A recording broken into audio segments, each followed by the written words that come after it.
Dati po akong mananahi, mula 14 anyos ako hanggang 60 years old. Yung mga taon na yan, nadagdaan, ang hirap talaga hanggang nag-asawa ako.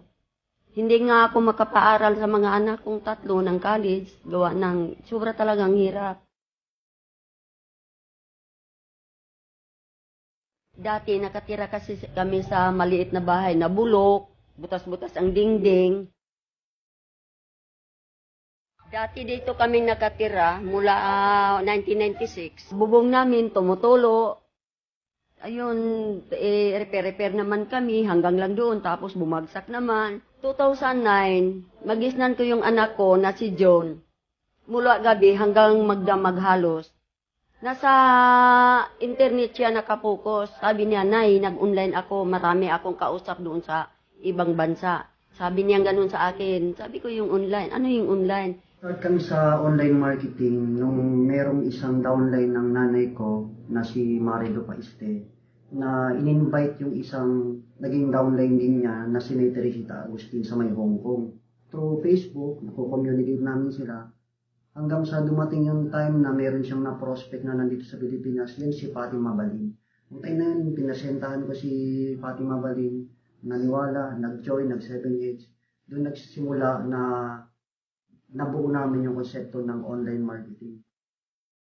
Bali, nung na-involve po kami sa yung global, sa totoo lang, hindi po kami marunong mag-Facebook.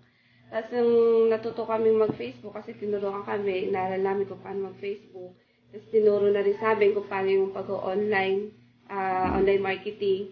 Tapos yun, tinuruan din kami kung paano magawa ng mga group chat, ng thread, kung paano mag-add ng friend.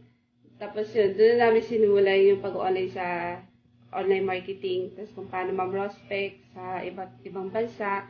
Hanggang sa nagkaroon na kami ng mga leaders online na nasa ibang bansa. Na ngayon, nakakatuwa sabihin na halos lahat sila, marami na nag-for good sa grupo ng Unicorn dahil lang sa online marketing. Ang nakuha namin, una yung lote na 190 square meters sa Davao, Panabo.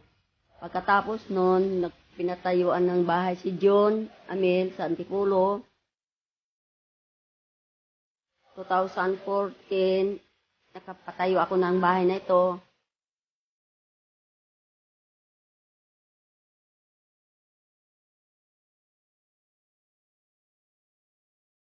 Pagkatapos nun, 2013, yung Ford Fiesta. Tapos 2015, yung Everest.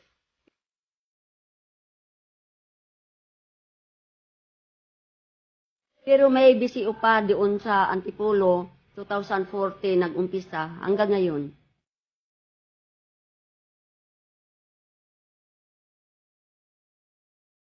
Thank you talaga sa Lord kasi binibigyan kami ng ganyang biyaya at pagpapala na hindi ko inasahan.